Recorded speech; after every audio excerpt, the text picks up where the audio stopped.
How to watch offline on YouTube Kids. So hello guys, welcome back to my YouTube channel. In this quick tutorial I'll be showing you how to watch offline on YouTube Kids. So let's get started.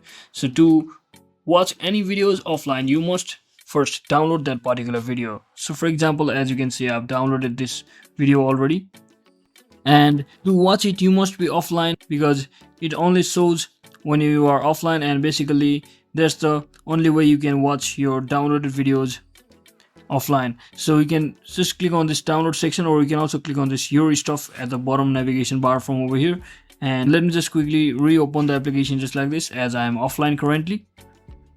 And as you can see, it will redirect you to directly to your stop just like this. You can also click on this your stop to view this downloaded video, and we'll just watch the video just like this.